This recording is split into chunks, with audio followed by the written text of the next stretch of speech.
A vida é seu maior tesouro. Graças a ela, você acorda todas as manhãs. Pode ter novas chances para corrigir seus erros. Pode dizer que ama e sentir o amor de alguém. Pode ver seus filhos crescerem. Graças à vida, você é capaz de lutar, aprender, perdoar e pedir desculpas. Graças à vida imortal e indestrutível, você pode sentir o carinho daqueles que partiram do mundo antes de você e que continuam vivos. A vida é seu maior tesouro, porque é o presente do Criador. Não misture bondade com mágoa, perdão com ressentimento, alegria com tristeza, fé com descrença. Se o Pai nos deu a vida, não vivamos de qualquer maneira. Tenhamos alegria de viver. O programa espírita feito especialmente para o seu coração.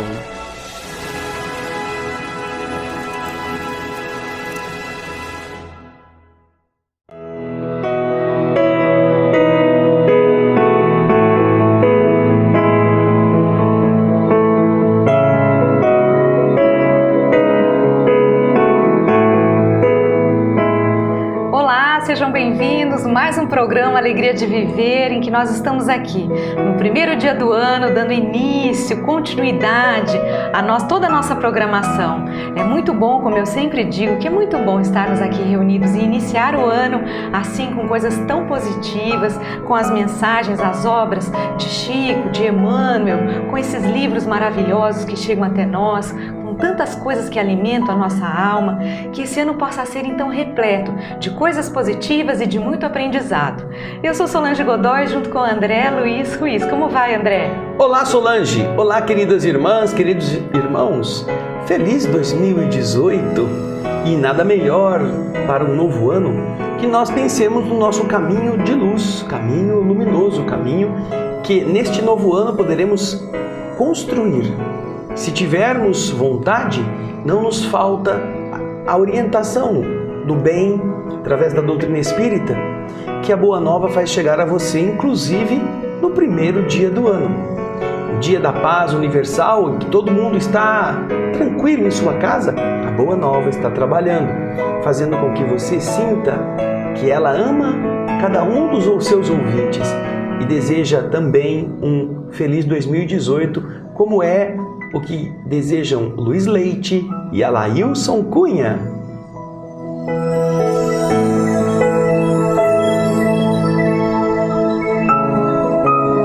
Isso mesmo, lembrando como sempre que este ano é um ano que você pode ser mais um colaborador, você pode ser aquela semente de luz, aquela pessoa que ajuda a que tantas outras possam ter acesso a boas notícias, bons comentários. Então participe do Clube Amigos da Boa Nova através do telefone 0800 12 18 38. Inscreva-se, que é muito importante. Se você gosta de toda essa programação de qualidade, seja você também esse ser luminoso que espalha coisas boas. 0800 12 18 38. Liga pra gente. Esse ano podemos começar com coisas muito boas. Bem, nós estamos, fazendo a leitura e o comentário do livro A Caminho da Luz, livro que é do Espírito Emmanuel, a psicografia de Francisco Cândido Xavier. O livro é do ano passado, mas o assunto de hoje é muito novo, nós vamos iniciar uma nova parte. Nós estávamos falando anteriormente a respeito da evolução do cristianismo. Nós vimos tantas coisas, como o cristianismo foi se difundindo, foi se espalhando pelo Mediterrâneo, foi entrando em Roma, na Itália toda, como isso foi acontecendo. Falamos a respeito dos mártires. Então hoje nós estaríamos dando essa continuidade a esse assunto, estaremos entrando no capítulo 16º, que se chama, deixa eu pegar aqui para a gente ver, A Igreja e a Invasão dos Bárbaros. André, vamos fazer faz algum comentário para a gente a respeito dessa... Nós estamos numa fase em que Emmanuel começa a explicar para a gente a importância desse momento em que Roma vai assumindo a condição de cristã. Até então ela era pagã, ela era governada por uma deidade complexa vinculada a diversos deuses originais da Itália e importados da Grécia. Os romanos eram muito práticos, eles não tinham dificuldade em adotar costumes de outros povos, adequando-os aos seus interesses. Agora, as forças do cristianismo vão penetrando por debaixo do império. São os escravos, são os soldados, são o povo simples e humilde, sempre vitimado pelo poder, que reconhece no cristianismo uma força que o abastece, que lhe dá esperança. E então é assim que vamos encontrar a grande capital do mundo na época totalmente corroída, os seus alicerces de crenças politeístas, por esta força, por este cimento, por este concreto tão generoso que foi o cristianismo. Isso. E o capítulo de hoje, o 16º, vai falar sobre essa entronização do cristianismo como religião do Estado romano. Então, agora a gente vai acompanhar. Então, só fazendo uma parte, vamos lembrar que as pessoas tinham uma vida muito difícil naquela época. Tudo era muito duro, muito difícil, um trabalho muito exaustivo. Eram poucos aqueles que tinham uma vida agradável, mais tranquila. Então, o povo, quando recebeu essa mensagem, a mensagem do cristianismo, que falava a respeito de uma vida, da eterna, de você não, da vida não acabar ali, de você ter essa possibilidade de não morrer, de ter uma vida eterna, então isso foi um consolo muito grande. E por isso o cristianismo veio com toda essa força também. Nós vamos dar continuidade ao subtítulo que Emmanuel traz para a gente, falando a respeito das vitórias do cristianismo. Vamos lá então.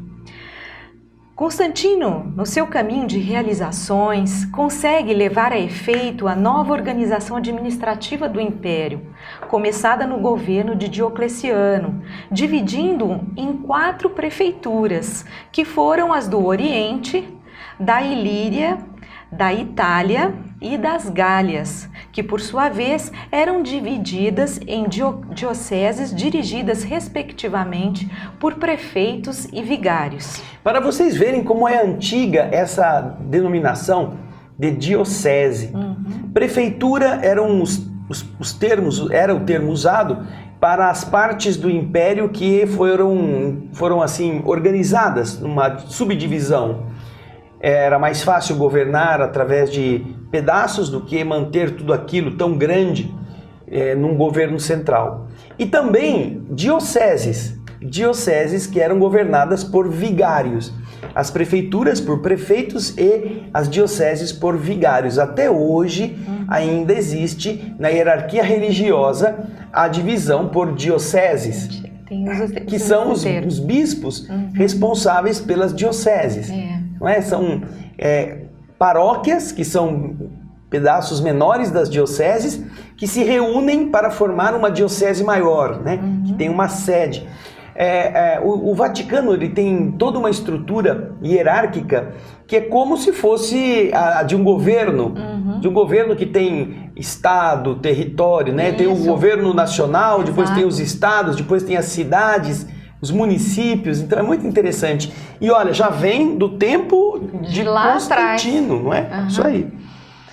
Com a influência do vencedor da Ponte Milvius, que é o próprio Constantino, não é? Porque Constantino ele conquista este poder em uma batalha contra Maxêncio, nessa ponte, uma das pontes do rio Tibre, em Roma.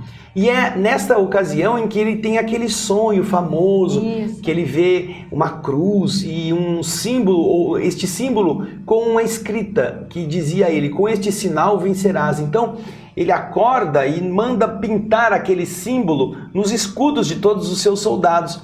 E então, quando ele vai brigar contra o seu inimigo, que disputa com ele o poder central, os soldados que já eram cristãos lá de Maxêncio, quando veem aquele símbolo cristão no escudo do outro exército, bandeiam-se, eles vão para o outro lado, eles abandonam o exército de Maxêncio e vão se incorporar a Constantino. E Constantino ganha essa guerra e se torna imperador, com essa tarefa de melhorar as relações do Estado com os cristãos, inclusive inspirados por essa situação. Ele é muito grato, então o cristianismo neste período começa a ser tratado como uma outra coisa, como não era antes, não é?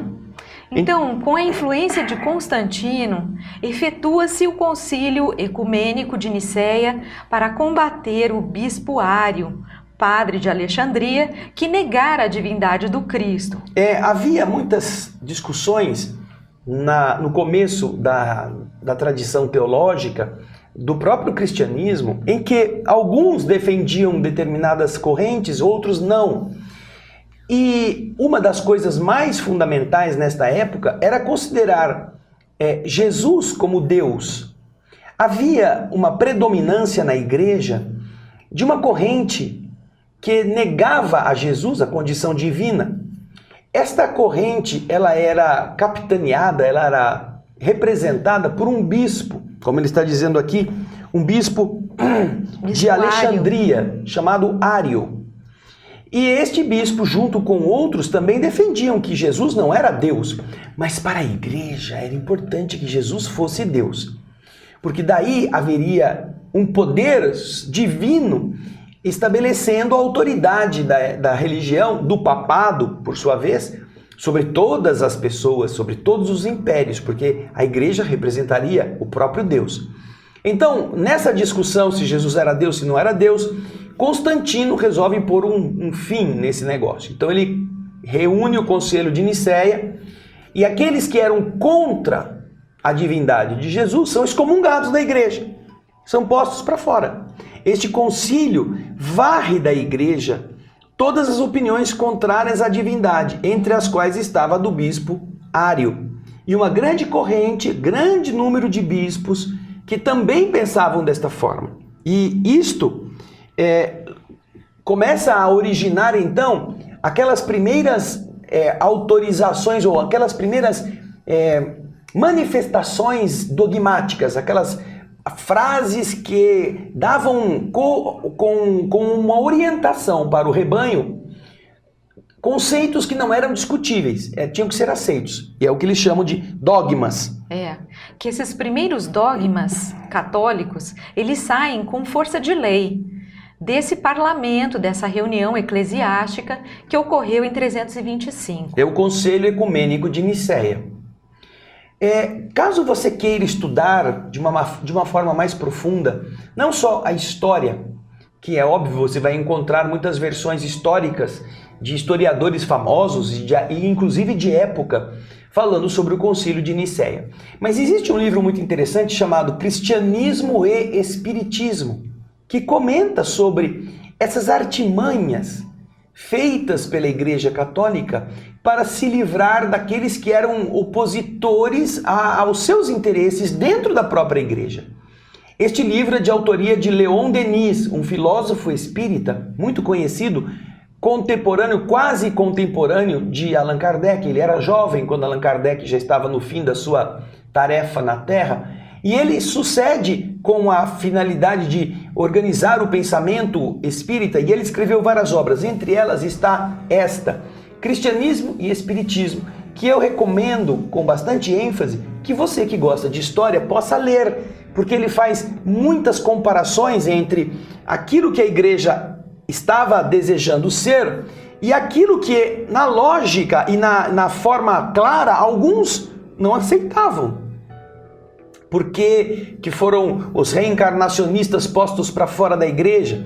Por que aqueles que acreditavam na multiplicidade das vidas não puderam ter acesso? Tudo isso foi alterando o conceito básico do cristianismo originário em função dos interesses de controle e de domínio que a igreja daquela época possuía. Nós não estamos aqui fazendo nenhuma crítica aos nossos irmãos católicos, mas estamos apenas reconhecendo fatos históricos que eles próprios poderão ver na história da sua própria religião. É assim que aconteceu. Quando termina o reinado de Constantino, aparecem os seus filhos, que não seguem as suas tradições. Em seguida, Juliano, sobrinho do imperador, eleva-se ao poder, tentando restaurar os deuses antigos, em detrimento da doutrina cristã, embora compreendesse a ineficácia da sua tentativa. Mas, por volta do ano 381, surge a figura de Teodósio, que declara o cristianismo religião oficial do Estado, decretando simultaneamente a extinção dos derradeiros traços do politeísmo romano. É então que todos os povos reconhecem a grande força moral da doutrina do crucificado, pelo advento da qual milhares de homens haviam dado a própria vida no campo do martírio e do sacrifício, vendo-se o imperador, em 390, ajoelhar-se humildemente aos pés de Ambrósio, bispo de Milão, a penitenciar-se das crueldades com que reprimira a revolta dos tessalonicenses. Essa é uma história bonita que está razoavelmente bem documentada e que marca muito esta ascensão da igreja em relação ao domínio eclesiástico do pensamento religioso dessa época. Nós vemos que em 381, Teodósio determina que o cristianismo se torne a religião oficial e acaba com todos os ranços do politeísmo.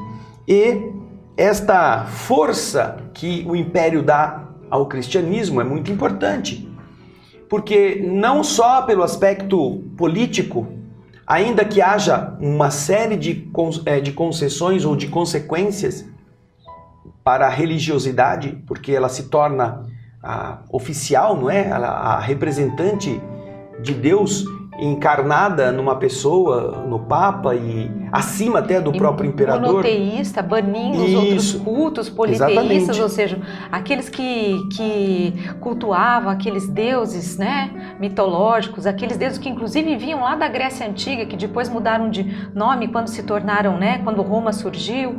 Então, todo esse culto aos deuses foi banido e foi substituído pelo cristianismo. Então você vê que é uma maneira de amplificação de uma nova visão da religiosidade que vai chegar a todas as colônias, todos os lugares que Roma havia conquistado e incorporado ao seu território.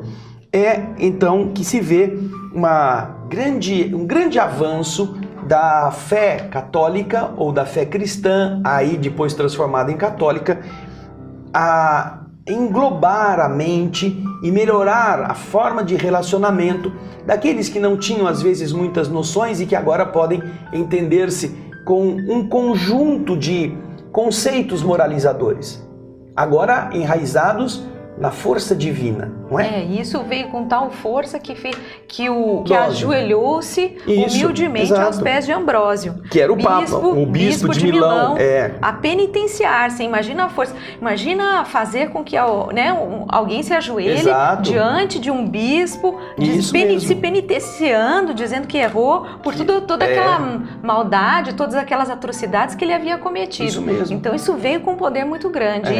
E os súditos todos, todo mundo olhando e notando uma situação dessa. Isso mesmo. Então, é isso. Nós estamos nos aproximando do nosso intervalo e você pode acompanhar a gente nos programas anteriores. Estamos fazendo esse livro com bastante calma, tranquilidade, para que você possa desfrutar do A Caminho da Luz, de Emmanuel Francisco Cândido Xavier, desde a introdução desse livro. Nós estamos no capítulo 16, daqui a pouco vamos chegar no fim, capítulo 21, 22, então falta pouca coisa, né? Mas tem muita coisa linda ainda para vir. É isso aí.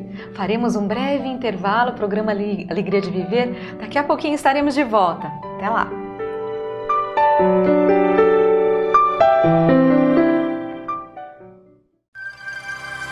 Estamos apresentando o programa Alegria de Viver.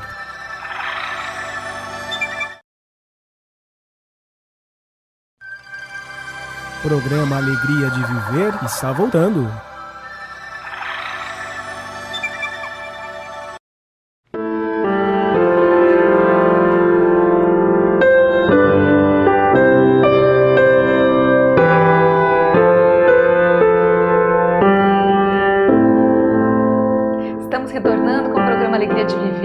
Para você que se sintonizou conosco agora, estamos fazendo a leitura e o comentário do livro A Caminho da Luz, livro que é do Espírito Emmanuel e a psicografia de Francisco Cândido Xavier. Estamos no capítulo 16, que fala sobre a Igreja e a invasão dos bárbaros. Bom, no bloco anterior nós estávamos falando a respeito do cristianismo, não é? Falamos a respeito de Teodósio, que ele instituiu o cristianismo como a religião oficial do Estado. Agora o Emmanuel vai falar para a gente a respeito dos primórdios do catolicismo. O cristianismo, porém, já não aparecia com aquela mesma humildade de outros tempos. Suas cruzes e cálices deixavam entrever a cooperação do ouro e das pedrarias, mal lembrando a madeira tosca da época gloriosa das virtudes apostólicas. Seus concílios, como os de Nicéia, Constantinopla, os concílios de Éfeso e Calcedônia, não eram assembleias que imitassem as reuniões plácidas e humildes da Galileia. A união com o Estado era motivo para grandes espetáculos de riqueza e vaidade orgulhosa, em contraposição com os ensinos daquele que não possuía uma pedra para repousar a cabeça dolorida.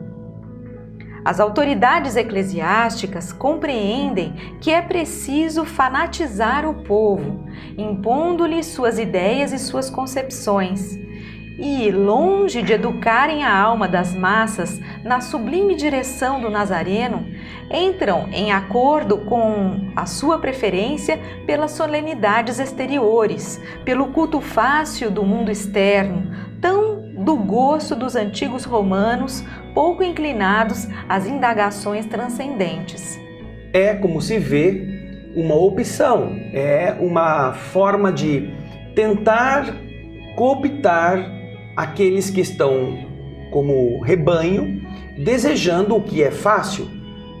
Ao invés de ajudar o povo a se erguer, através de meditações mais profundas, através dos conceitos moralizadores, de valores, de coisas nobres, os dirigentes religiosos preferem seguir na tradição dos romanos antigos, que gostavam muito das cerimônias suntuosas, das coisas que eram assim vistosas, emblemáticas, pomposas, e também aquilo que vinha de acordo com os hábitos dos próprios pagãos, que gostavam das cerimônias, dos rituais, das coisas próprias da natureza. Então eles, ao invés de iluminarem com os valores do espírito a massa, apenas criam as cerimônias, muitas vezes incompreensíveis, para ostentar um poder que naturalmente agora vem coroado por pedrarias, com todas as manifestações do orgulho terrestre, do orgulho mundano. E isto mantém o povo fanatizado na ignorância, dominado por esta pompa, por estas coisas que enchem os olhos, mas não libertam o espírito. Que os romanos não gostavam, os romanos eram práticos, eles não gostavam de raciocinar profundamente, eles tinham as coisas como aquilo que funciona, não aquilo que deve ser. coisa que era dos gregos. Como ele diz aqui, a filosofia grega, eles não gostavam muito. De uma certa forma, é a valorização daqueles cultos exteriores, né, dos rituais exteriores. Como se os rituais exteriores tivessem o poder, substituir o poder de incorporar as pessoas ao caminho interior. Correto. Exatamente. Aí nós vamos para a Igreja de Roma, não é? Vamos lá. A Igreja de Roma, que antes da criação oficial do papado considerava-se a eleita de Jesus, ao arvorar-se em detentora das ordenações de Pedro, não perdia ensejos de firmar a sua injustificável primazia junto às suas congêneres de Antioquia, de Alexandria e dos demais grandes centros da época. Nós vemos que o cristianismo foi sendo espalhado e as pessoas estavam se tornando cristãs nessas grandes comunidades. Mas ninguém sabia por quê. Não podia ser Antioquia, não podia ser Alexandria, que eram centros populosos também de cristãos, que fosse aqueles que tivessem a primazia ou a igualdade em referência aos outros núcleos. Então ele está dizendo aqui, a Igreja de Roma se considerava eleita de Jesus por se sentir na condição de detentora das ordenações de Pedro. Pedro é assassinado lá, ele é morto em Roma, é levado para Roma. Paulo também morre em Roma. E ela, por causa disso, se achando herdeira, ela queria ser superior a todas as outras, como está dizendo aqui. E você vai ver como Emmanuel está explicando este processo de colocar a Igreja Romana no topo dessa organização hierárquica. Herdando os costumes romanos e suas disposições multisseculares, procurou um acordo com as doutrinas consideradas pagãs pela posteridade, modificando as tradições puramente cristãs, adaptando textos, improvisando novidades injustificáveis e organizando, finalmente, o catolicismo sobre os escombros da doutrina deturpada. Vemos então que para que Roma tivesse a hegemonia, o que ela fez? Aquilo que nós já comentamos agora há pouco. Ela foi se dobrando, ela foi se adaptando aos que os pagãos também cultivavam. Então, foi mudando textos, alterando interpretações, incorporando usos e rituais dos pagãos para que ela pudesse ser a principal. E isto fez com que surgisse não mais o cristianismo, mas o catolicismo, sobre os escombros daquela doutrina do Cristo. E é engraçado, não é? Eu acho estranho que, tendo sido aquela que se coloca como a herdeira do Cristo, de Jesus, ela não tem o nome de Jesus nos seus atributos. Igreja católica, apostólica, romana, não tem cristã, não tem de Jesus, não tem nenhuma referência ao Cristo, não é? Então observamos como isto já é uma demonstração muito evidente de que não se trata do cristianismo puro, como ela vivera no começo. É um emaranhado de organizações do cristianismo e adaptações daquilo que era interessante incorporar ao cristianismo para fazer feliz aqueles que não pensassem antigamente como os cristãos. Os bispos de Roma, abusando do fácil entendimento com as autoridades políticas do Estado, impunham suas inovações arbitrárias, contrariando as sublimes finalidades do ensinamento daquele que preconizara a humildade e o amor como os grandes caminhos da redenção. É assim que aparecem novos dogmas, novas modalidades doutrinárias, o culto dos ídolos nas igrejas, as espetaculosas festas do culto externo, copiados quase todos os costumes da Roma anticristã. Para que ela atraísse os que eram pagãos, passaram a incorporar todas estas questões ao cristianismo originário, alterando a sua essência, modificando inclusive festas ou comemorações para enaltecer os hábitos dos camponeses romanos. Então, observamos que, na verdade, se nós procurarmos na história, nós veremos alguma coisa interessante. E naquele livro que eu citei, Solange, de Leon Denis, ele fala: havia uma quantidade muito grande de textos atribuídos a Jesus, cópias umas das outras, e às vezes entre si elas mesmas eram antagônicas ou contraditórias, ou narravam fatos de maneiras distintas. O certo é que um dos papas, ele determina a um dos santos da igreja que organize esses textos. Este Papa coloca sobre este homem, este espírito que era um dos patriarcas, pensadores inteligentes da igreja, a tarefa de fazer o primeiro compêndio de textos considerados ortodoxos, os únicos aceitos. Então, vamos ver que é um trabalho hercúleo, um trabalho que o próprio padre, que é responsável por fazer isto, se coloca numa condição difícil. Exato. Né? Uma condição de... Como é que eu posso... Porque você tem que escolher diversos São textos, Jerônimo, ele faz exatamente essa referência. Muito sério. Eu só aceitei este trabalho porque, primeiro, foi mandado pelo Papa.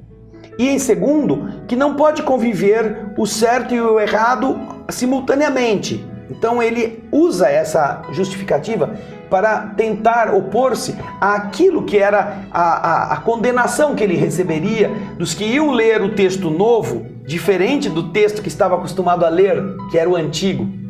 Então, esta foi a primeira compilação dos textos sagrados, foi chamada de Vulgata. Vulgata. E esta Vulgata serviu de base por muitos anos aos cânones principais da igreja e às interpretações. Com o avanço desta tradição e com a mudança dos concílios, eles iam escrevendo no texto à parte observações, mudanças, que eram chamados de glosas. Eles iam glosando a Vulgata, iam inserindo. Escreviam à mão nos concílios, aqui mudou isso daqui, incorporou-se outro dogma. E depois, estas glosas, que eram feitas por aqueles que eram chamados pela história de escola de glosadores, elas passaram a incorporar-se ao texto, como se elas tivessem sido ditas por Jesus desde o começo. Aí, isso acontece por 1000 anos, mais ou menos. 1000 anos depois, um outro Papa encomenda uma nova revisão da Vulgata, que dura mais alguns anos, até que uma terceira revisão extrai textos, incorpora textos, para que hoje nós tenhamos uma forma razoavelmente padronizada das Escrituras. Então, o que você vê é um conjunto de alterações ao cristianismo primitivo para contorná-lo a estes interesses, inclusive dos próprios pagãos, daquela Roma anticristã que queria impor-se de uma certa maneira, queria a influência da religião cristã primitiva através daqueles que se tornaram seus seguidores e que agora podiam ser membros de um Estado, pagadores de tributos, obedecedores das leis, e ao mesmo tempo queriam, como fizeram, converter a pureza da doutrina do Cristo em um emaranhado de confusas ordens indiscutíveis, chamadas de dogmas, que nem na origem elas se mantiveram, porque estes dogmas foram sendo alterados, foram sendo postos dogmas sobre dogmas, para que as diversas ambições de controle acabassem se tornando sólidas na mente das pessoas que seguiam aquele emaranhado. E, inclusive, esta noção de domínio fez com que fosse proibido por muitos séculos que as pessoas do povo tivessem acesso a um exemplar da Bíblia. Exato. Em nosso país, inclusive, aliás, no mundo todo, somente após o concílio que é de João 23, que é o grande, vamos dizer, o que abre a igreja para o povo, é que começa a se ter acesso às escrituras, que as Bíblias começam a chegar aos povos. E, inclusive, eu era criança, eu me recordo, e não faz muito tempo, Eu me recordo que as missas eram rezadas em latim e o padre ficava de costa para o povo. Ninguém entendia o que se falava lá. Por isso que o latim era obrigatório nas escolas do Brasil. A língua latina se estudava. Eu fui, acho que a primeira turma da minha escola que não teve mais obrigatoriedade de estudar latim. Mas até 1967, 68, 69 era obrigatório o ensino de latim. Por quê? Porque a igreja rezava em latim. Veja só, mesmo que o nosso estado fosse leigo ou um estado laico, ele obrigava as escolas a ensinarem latim. Porque as pessoas que iam à missa precisavam entender o que a missa era o que diziam na missa. Exatamente. Né? Vejam só. André, e também, talvez alguém tenha dúvida a respeito disso, mas a gente ouve falar muito dos textos apócrifos, porque devido a essa seleção, alguns textos ficaram de fora dessa, e são os considerados textos apócrifos. São textos tão vastos e de tanta procedência que é possível você criar uma outra Bíblia. Só com os textos apócrifos. Apócrifos são aqueles que não são considerados pela igreja como autênticos. Mas, é claro, nós estamos hoje com a liberdade de aprender. E existem livros que trazem os textos apócrifos. Você pega lá os livros e você lê. Inclusive foram encontrados depois no deserto, acho que deserto de Nag Hammadi, alguma coisa assim. Evangelho de Judas, de Maria. Isso. Há uma série de informações que não são agora, não se tem como fazer nenhuma comprovação definitiva, mas que atribuem a estes outros seguidores de Jesus a escrita de outros relatos a respeito da sua vivência com o Divino Mestre. Mas isso é assunto para outro programa. Infelizmente, nosso programa já está terminando. Nós agradecemos a sua presença, a sua participação e desejamos que essa semana seja de muita paz. E agora, esse ano que está surgindo, você possa estudar conosco. Nós temos o programa Espiritismo Sem Mistério na TV Mundo Maior. Você pode participar às terças-feiras, a partir das 4 horas da tarde, estudar o Livro dos Espíritos conosco. Vai ser na outra semana. Exatamente. No dia 8. Isso, ok. E nós agradecemos então a sua presença, a sua participação. Desejamos que essa semana seja de muita paz, que esse ano novo seja de muita luz. E agora vamos fazer a nossa vibração, fechar os nossos olhos, iniciar a nossa prece.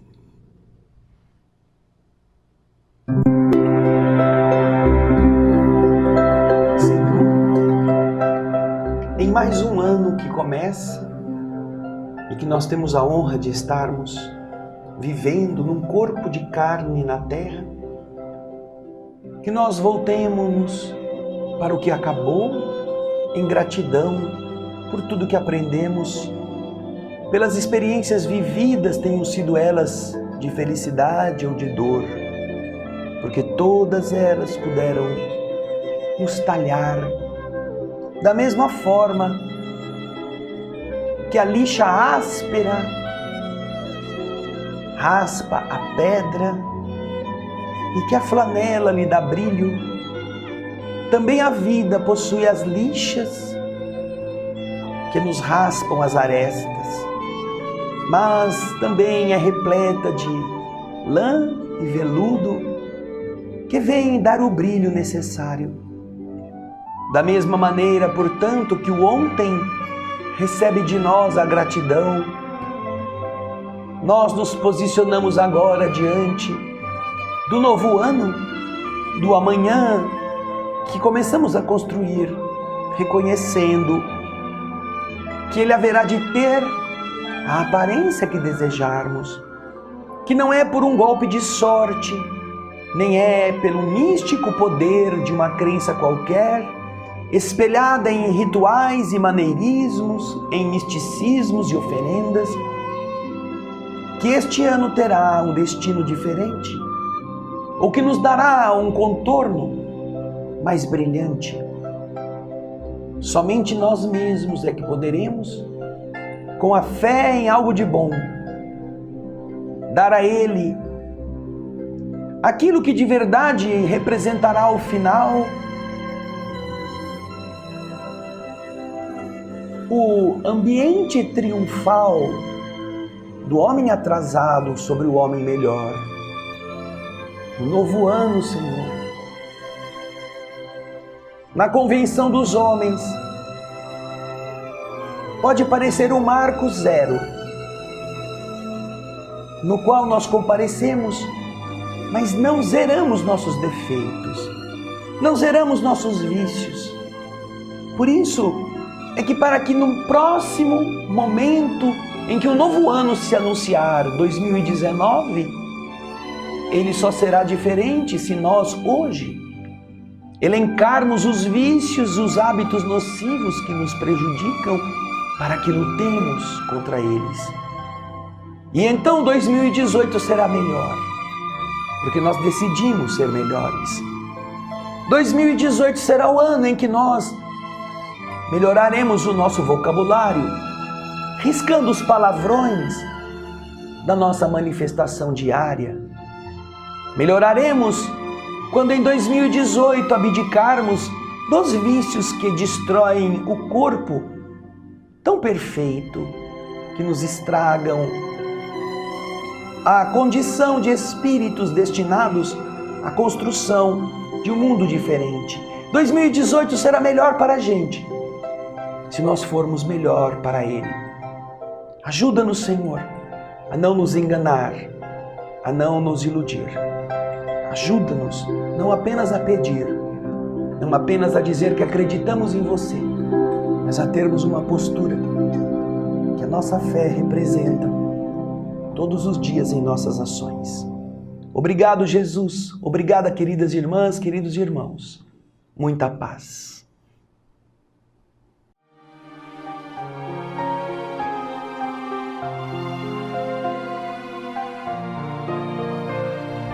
Creio em Ti ao ver que a chuva cai e faz a flor nascer.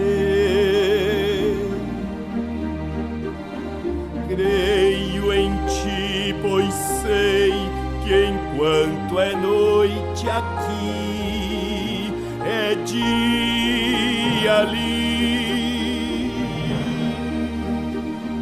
Creio em Ti porque me deste o riso e a dor, me deste o amor do Teu amor. Creio em Ti, creio em Ti. Se a paz sobre nós Seu véu descer, eu creio em Ti. Se a tempestade a terra abalar, eu creio em Ti.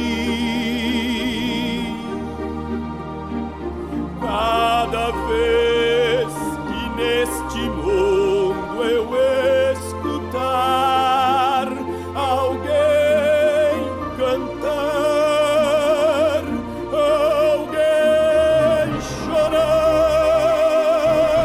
direi então, creio em Ti, Senhor, eu creio em Ti.